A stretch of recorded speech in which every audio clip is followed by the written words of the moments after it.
Hello everyone. Let's tune into the upcoming lunar eclipse. This happens here in California late Friday morning, the 5th of May. A lunar eclipse is when there's a full moon on the nodal points. So let's start by identifying the core configurations, and then I'll tune into what I see about this. The sun and moon are at 14 degrees Scorpio Taurus. And what's interesting is we have the Sun-Uranus conjunction. This sun is very, very close to where Mercury recently stationed retrograde. Vesta is involved.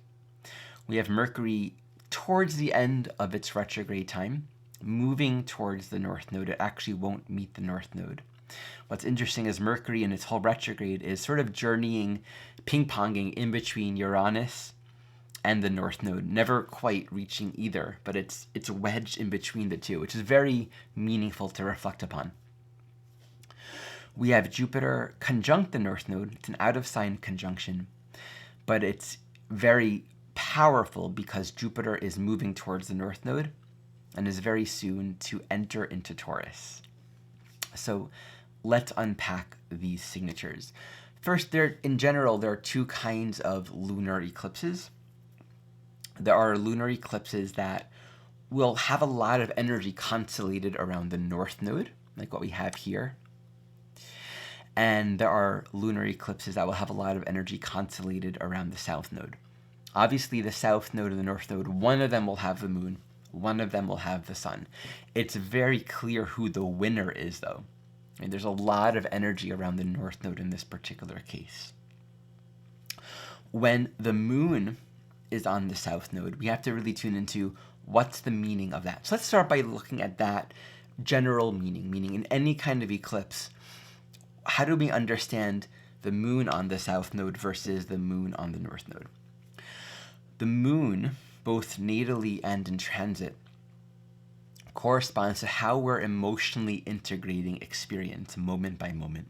We can always think of the moon as how we as a soul, infinite being, right? Infinitely powerful, manifesting this human experience, coming into this human experience, not necessarily aware of who we are. There is an ongoing journey of adapting to change. Here is a new moment, a new circumstance, a new relationship, a new day. Life is constantly bringing new experiences. And so the function of the moon is how we're integrating our experiences in a way that we can then allow it to inform us and solidify and strengthen our sense of self, our identity. And there's a threshold with the moon. I mean, it's very helpful to think of this in general with our own moon archetype, like where the moon is in your chart, sign, house, and its aspects, and to really start thinking about it from a soul perspective. What is the way in which we're integrating our life experiences? And there's a threshold where we're not ready to embrace a certain threshold of change. It's too much. It's too scary. And yet, if we're in a total state of unavailability to change, the archetype is sort of just staying at home, protected and safe because the world is scary. So the threshold that we cross is, okay, I'm not fully ready for everything. I can't apprehend all of reality, but I can take some of it. How am I going to take care of myself? How am I going to nurture and provide for basic needs, for care, as I'm moving through this life journey? So I can say, I'm open to this, and I'm safe, I'm okay. I can take this in, and I'm fundamentally at home within myself. I don't have to protect and resist and hide away that moon Cancer archetype of the turtle in its shell. I can come out and feel safe here now. So the metaphor of a child is always very useful in that way. There's a need for any child to know, I have my basic safety needs provided. I know where mom and dad is. I know where I am right now. I have my teddy bear. All these different elements that symbolize a sense of safety. And when we speak about safety from a lunar perspective, it's very different than the Venusian Taurus perspective of safety.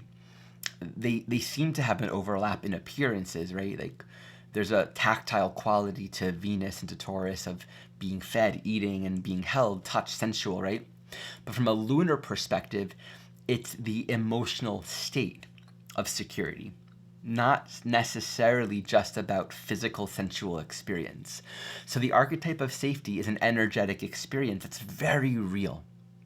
We talk a lot about, do I feel safe? Am I safe for this experience? This doesn't make me feel safe. And from a moon point of view, what it's really pointing to is, can I feel fundamentally secure to exist here?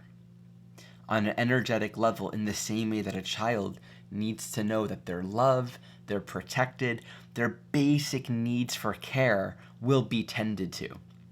A child just inherently expects, without any kind of intellectualization, to be provided for. It's built into the biology of this human experience, that they will be fed, they will be provided for, they will be held when they need to be. And we all have those needs as we mature and we grow up. But as we cultivate our self-agency and our own self-knowledge and self-authority, that's a Capricorn polarity to the Cancer archetype, we learn how to navigate, hopefully skillfully and thoughtfully and with love, with empathy, with care, with thoughtfulness. How can I make sure I feel secure? That I know my basic needs are being provided for, that I'm not threatening my sense of security too much too quickly, but also being willing to grow into a greater threshold of security. So when we put the moon on the south node, any south node, let's speak on that level first, it's going to speak to where are we holding on to our own security patterns. Like, there are two dimensions to unleash here. One, security patterns, ways of protecting ourselves, ways of saying, I need to be this. I need life to be this way. I need to feel protected within the lunar archetype. And remember, the south node of the moon is of the moon, right? On a fundamental level, the transiting south node speaks to how we've formed a sense of self in the past, pivotal experiences that have shaped our own sense of self, our own sense of identity, and how that's coming into fruition or blossoming in this present moment.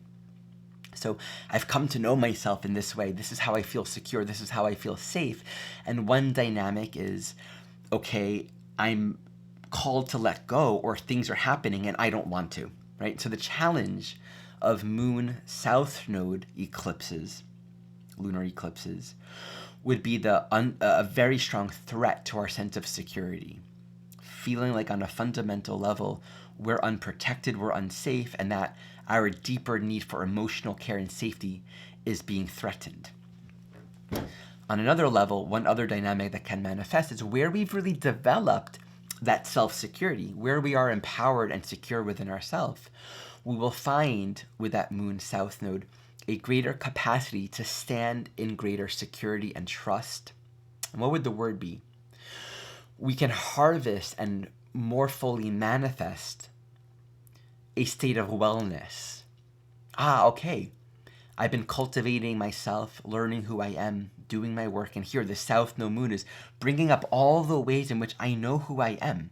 And so I can let go of the teddy bear, of these attachments, of these forms of security. One way or another, that moon south node is saying, don't hold on to what is now outdated. Stand in your own inherent security, and where things feel scary or uncomfortable, this calls us to really look at, where is my true security? Where can I find greater safety and nurture, parent my own self to feel whole and well now? Manifesting in Scorpio, it really does speak to our deepest psychological attachments. So Scorpio Moon on the south node speaks to our deeper, predominantly unconscious fixations and attachments, where we've associated external experience as necessary for our own security, where we're going to find ourselves really impacted by the comings and the goings. The Scorpio Moon has a very strong need for a depth of emotional and psychological connection. And it basically says, I need to feel met on a very deep level. I need to feel met and accessed, like the deepest part of my own soul is safe here. And so there's an intensity And so it really brings up a lot of the questions around trust, right? Where we can trust others or trust life to really open up, to really be vulnerable, to really share ourselves, to share our emotions, to share our presence. And one of the challenges with the Scorpio moon can be that jadedness is, well, I was hurt, I was abandoned, I don't feel protected, I don't feel safe. And these eclipse dynamics are bringing up a lot of change. And so the challenge here would be not to close up and protect. At the same time, the wisdom is, how do we navigate this threshold of insecurity where, and note too, this is a new phase, okay? So what that means is the moon is separating from the south node, which has its own archetype. It's starting a new journey. It's like a new path of individuation. Come to know a greater threshold of security and psychological self-knowledge. Scorpio moon, one way or another, needs to cultivate a psychological framework through which, or a psychological attitude maybe, through which can really go deeper into its underlying emotional responses and reactions. Why do I feel this way? What's really going on? What's really happening underneath the strong craving or aversion? These strong reactions. It seems like I'm really impacted by life and am holding on really strongly to the strong desire or the strong sense of distrust. What's really going on? What attachments that I haven't fully met and worked through are being revealed right now? So this is a calling for greater self-empowerment. The word that I would use for a Scorpio moon, new phase with the south node in Scorpio and a lunar eclipse is, life is calling us to know a greater threshold of emotional strength and empowerment and capacity. I am safe now. I am strong here. I can be with myself now. And what does it mean to nurture ourselves? What does it mean to really care for ourselves when it's hard, when things feel very intense? And I just want to say, before I move on to the North Node, with the moon always, there's that delicate threshold that only we can determine, which is, how safe do I feel? And we can't fake it, right? You can't make, let's use the example of a dog, because I understand the lunar archetype. I always associate the lunar Cancer archetype with dogs. Archetypally, they are in correlation with one another. And if you know dogs, they're entirely emotionally oriented, and the whole realm of safety and home and family and bonding is so essential for dogs. If a dog has been traumatized by whatever past experiences, you can't force a dog to feel safe, right? They might run away or they might attack. They're not seeing things objectively. You might be like, oh, let me pet you. They're not necessarily going to see things objectively. So working with strong emotional energy, and if we are familiar with working with dogs and children, really anyone, any being, so this is just one easily accessible example, you want to work with the ego structure. You can never really confront the ego structure dead on and be like, be secure, get over it, you're safe. It just doesn't work that way. With a Scorpio moon, the only thing that can really work is an internal attitude of, I see what's happening, I see the emotional reality, I don't necessarily understand it, but I'm not going to embellish it with more reaction, with more story, with something to believe in. Adam Ginsberg has a great quote I heard him say once, or I saw him write it once, on his Skype handle. It was on his Skype handle many years ago, and Skype was a thing. Something like, feel everything, believe none of it. So working with a Scorpio moon and the lunar archetype means we have to recognize that while we're doing this deeper work at looking at our own psychology, our own internal space, we can't force ourselves beyond what we're emotionally ready to apprehend and integrate in the moment. So there's a skillfulness of working with that, right? There is a caring, wise skillfulness in, let me find the words, knowing how to be present with ourselves in a way where we're not going to threaten our ego structure, our existing attachments and identifications, and how to create an environment, a structure around that simultaneously recognizing we often have no choice but to face ourselves. So we can't just try to stay safe. Life is going to say, look at yourself, deal with it. This is uncomfortable. You have to deal with it. So it can feel like a paradox. And I think that's where there's a sort of lunar wisdom that we learn here. Eclipses can really teach us a lot about how to work with our own emotions in more masterful ways. How to be with what is. Be with what we're not wanting to look at. Be with our present moment experience, not to believe any of it, but not to reject what's happening, right?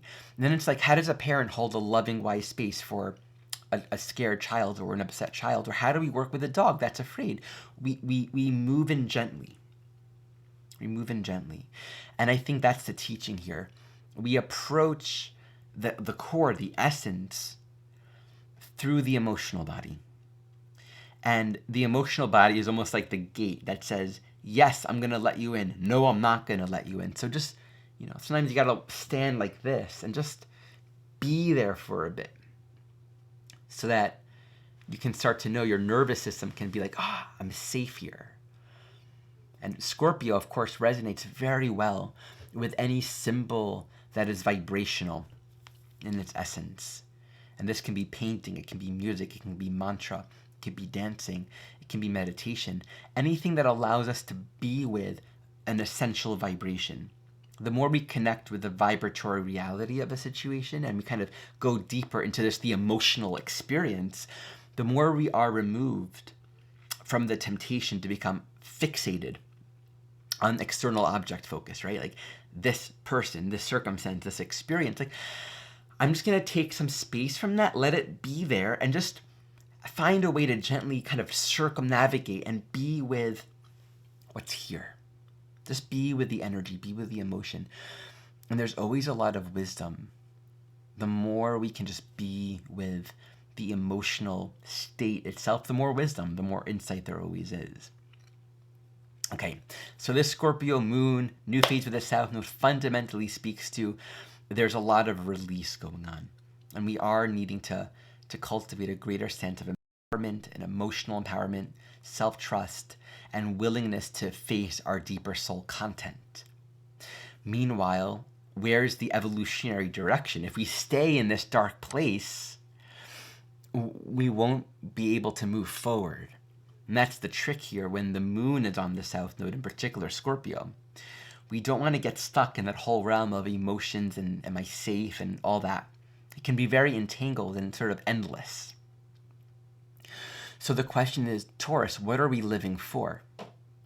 Where's the joy? Where's the excitement? And there's so much energy and activity here. So when the sun is in the field of the North Node, this really says sun is purpose, sun is creativity, sun is self-actualization. North Node is evolutionary direction, right? So there is a focus towards where are we saying yes to life? Where's your creative purpose? When you clear the past and maybe these attachments and ways of being psychologically disempowered, on the other end of that, what are we saying yes to? What are we growing into and cultivating? And I think for each one of us, wherever this whole area is in our chart, this whole realm, and in particular, Venus, the ruler of Taurus, in our own chart. Where's Venus in your own chart? This is, in one way, a very important snapshot into where are we called upon to deepen our self-value, our self-worth, our self-esteem, and our willingness to claim the meaning and the uniqueness and the purpose and the beauty of our own life. Now, with Taurus, if we are not saying yes to my life, which includes my body, which then also includes my unique needs, what makes my life feel enjoyable, livable, if we're not really choosing to look at our own values and feeling affirmed in that, like, I enjoy the experience of creating my space, of determining how I want to feel in my environment. It's a very physical, incarnational thing, right? It's very body-centered. If we're not claiming that, then we're not embracing the necessity for choice to actually live here. We can think of the Taurus-Scorpio axis in a way as Scorpio's evolutionary necessity, the process of evolution. And then Taurus is the procreative instinct that all souls have in the human experience to want to continue to live, right? Taurus is what keeps us interested in life. There are certain things that make us feel good. I feel enjoyable. You can't see it, but the desk that I'm sitting on, it's a new desk. And I spent a lot of time looking, maybe I'll give you a picture of it. I spent a lot of time looking for a desk with just the right dimensions so that underneath the desk, I can build a tray and put my piano keyboard. And I have a very particular vision where I can slide the keyboard out, but I want the keyboard set far back enough so that when I sit, I have enough knee space. So I'm in the middle of designing that and just kind of thinking about, and I love it. Like, it's like one of the most exciting things for me right now. I love the look of the desk. Aesthetically, energetically, it feels right for me. And I could also see, oh yeah, this is really what I want to improve. This is maybe the next task or some improvements that I want to make on this. It's an ongoing journey of how can I nurture my life to feel more and more me. Right? It's got that scent, that smell of what is it like to feel the energy of Ari Moshe, the soul in the Ari Moshe experience. Like, what is that like? And it's deeply enjoyable for me. And I'm just so looking forward to building this rack and being able to just sit here at the camera, pull out my keyboard and play. It just brings me so much joy. So where is that joy, that calling to make life more meaningful and livable and real for you? Taurus is the hermit archetype. And the reason that is so is because within the Taurus domain, we actually are naturally called to spend a lot of time actually alone by ourselves. Specifically because Taurus says your life, your body, your values is incomparable to any others. And we really get to know ourselves. We really get to know, what is it I like? What is it I want? How do I want to feel in my human life? And if we're in touch with that, we feel good. We feel grounded. We feel present. If we're not in touch with that, we don't feel embodied, right? That really impacts our sense of self-value, our sense of self-esteem. So looking at some of the particulars here, the sun on this eclipse moving towards Uranus says there is a revolution happening in the quality of life that we're living. Within the context of this eclipse season, and of course Pluto square in the nose, there are so many essential changes. And of course Pluto moves retrograde just a few days before this eclipse on May 1st. There are so many essential changes happening, but within the arc of life in its own intelligence, there is a process occurring.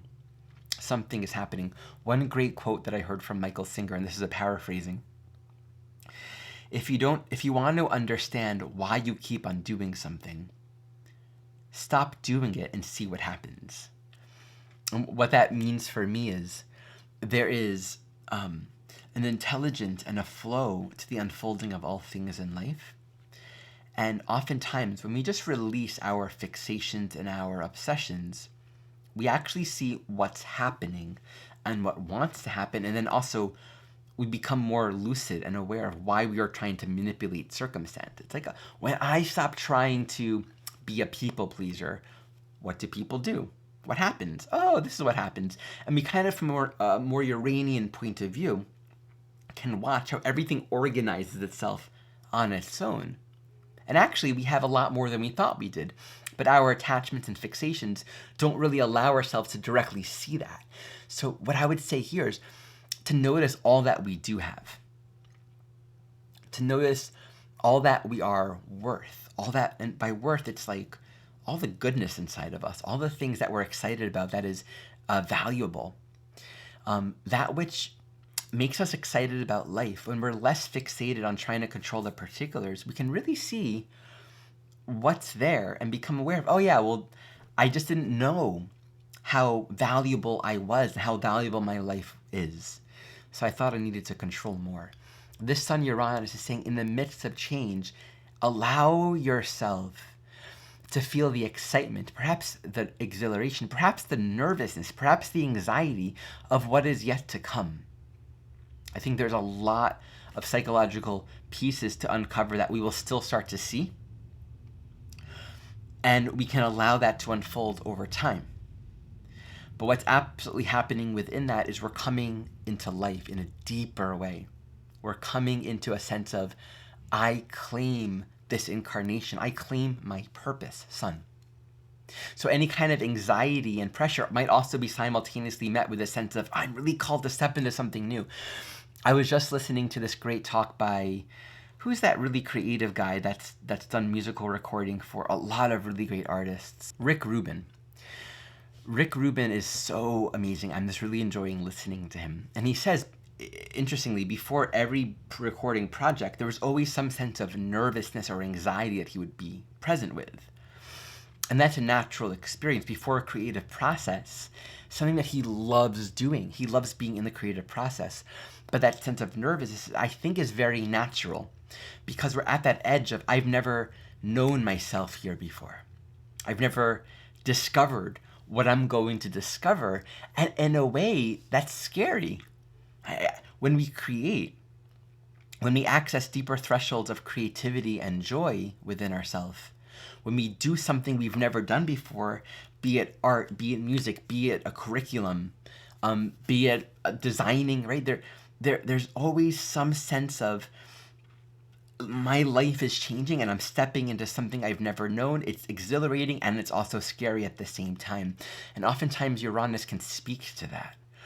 As long as we're willing to not look back and just try it. He also spoke during this interview. I'll post a link to this interview. It's with Andrew Huberman. When he's in the creative process, he doesn't have his phone with him. He's not doing anything else. He's doing only one thing at the time. He's only focused on that creative process. And when he's done, he tries his best to complete it and then not take it with him. I think that's really brilliant because it just says, I'm here to live life. I'm here to actually live in the present moment unfolding of creative realization. So I think this is really alive here.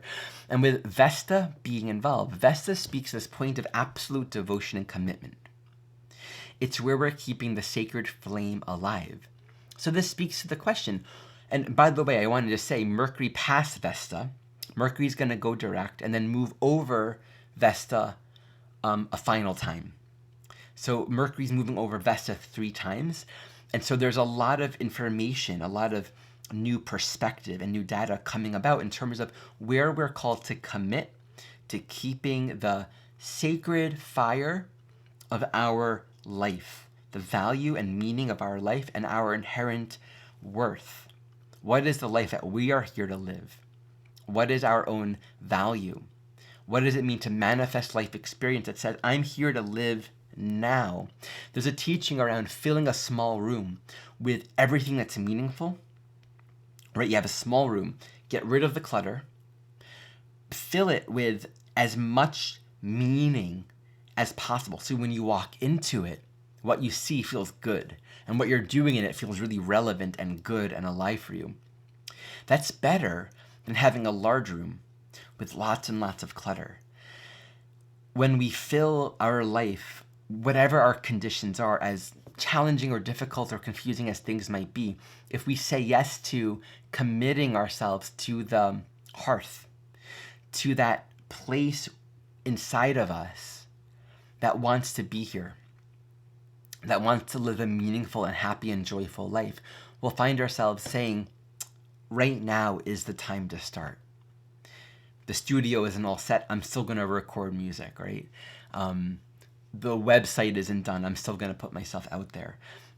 All the different excuses we might make to not get started or not engage, it's very important we don't allow ourselves to get stuck on anything that will interrupt the joy and the gift and our entitlement, our deserving to enjoy ourselves. Something else Rick Rubin said, and this is, as a perfectionist, I really appreciated this. Well, first he said something like, perfectionism really does interrupt the creative process. And the people that he's, maybe Dr. Huberman was saying this, those that are resistant to doing it someone else's way, that aren't going to try to fit into a mold, they're more committed to the necessity, to the need to be creatively free, to find their own way. Because when we're in the creative process, and from a Taurus point of view, we can't be looking on the outside. We have to really just know ourselves and trust our unique way. And perfectionism can lead us to a point where we're so fixed on getting everything right. And I actually, in my own I'm doing a lot of research on Vesta. And I'm actually finding that Vesta does have a correlation with perfectionism. Very soon I'm going to be interviewing an amazing teacher who's an expert, in my opinion, on the Greco-Roman culture. And I found her YouTube channel, and I'm just blown away by it. And I watched this video about the Vestal Virgins.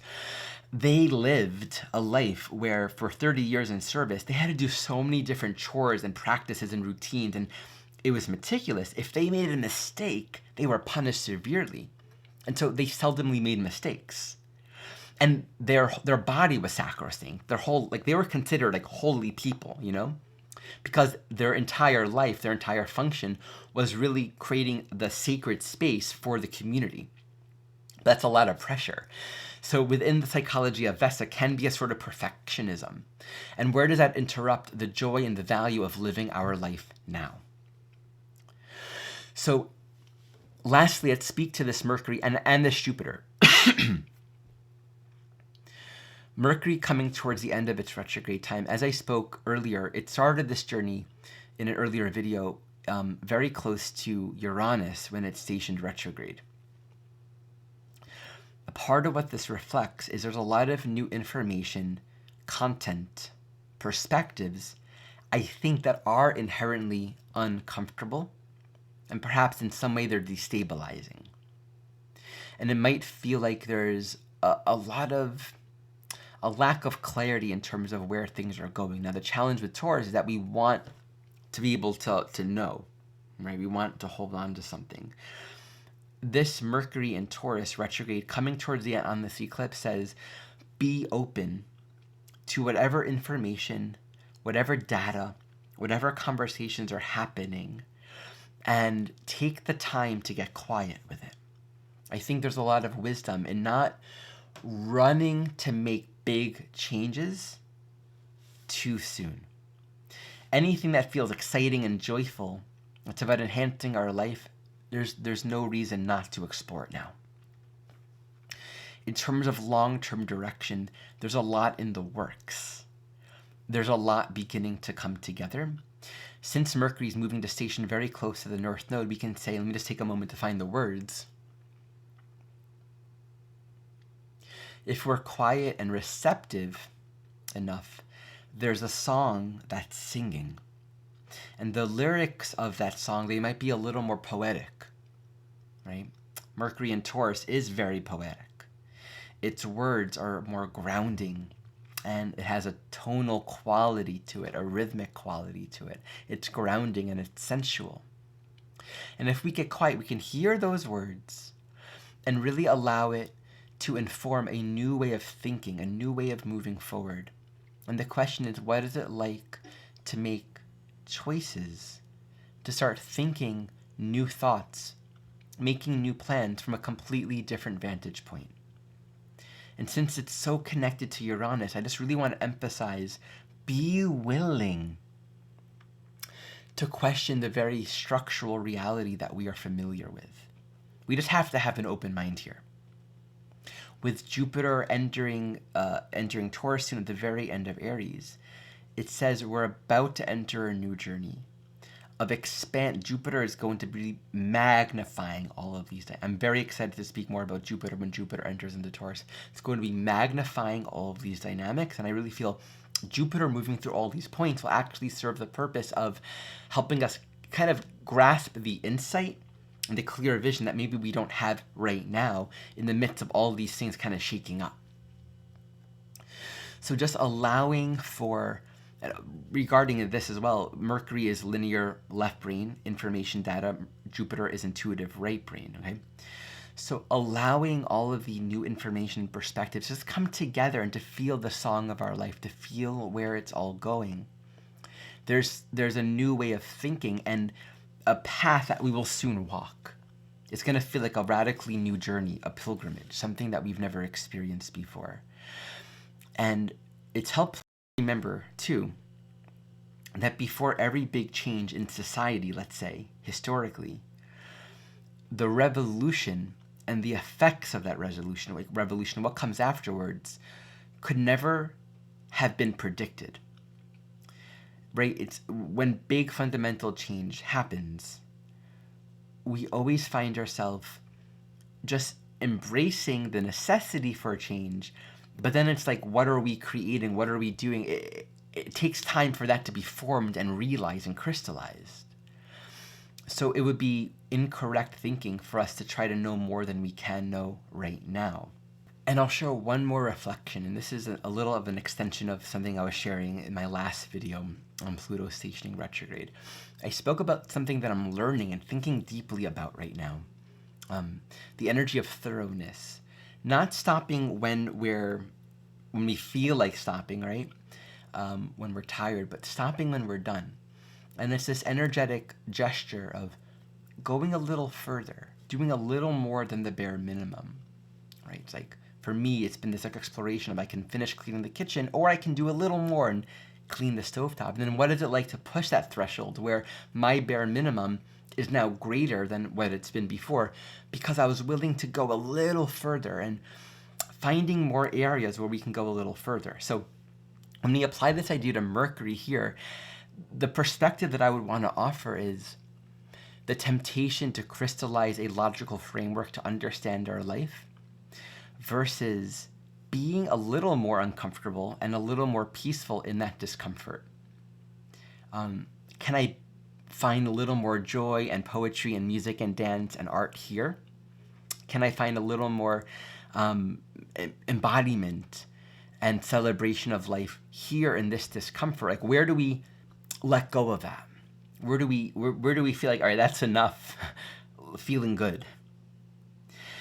I think we all have a sort of sabotage mechanism where feeling good is okay to a point, and we don't really know that we do this, but we do this to ourselves. I can identify this in myself, and if we think about it, we all have these patterns in terms of how we engage with each other, addictive patterns, things we consume, be it visually or with our eating, what we do with our time. There's a point where we're doing things, we know it's not going to make us feel good, but we're doing it anyway. And that commitment to feeling good, to feeling a life that reflects our deeper values, oftentimes we'll just resort to stimulation as a point of distraction because we're just not wanting to deal with how uncomfortable we actually feel inside. So it's like, what more will we learn if we just push that threshold of giving up the discomfort to find a little more joy and creativity just beyond where we might tend to give up? If we just allow ourselves to hold a little more interest. Mercury is about interest and curiosity, openness to learn, just beyond the threshold of where we tend to just want to numb out and not learn anything new. So I think this is a very powerful week. It's very instigating. A lot of important conversations will be happening this week.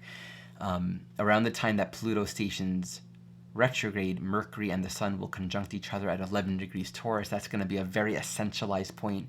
Then Mercury will move over Vesta, and then we'll have this lunar eclipse. So I'm making this video at the very end of April.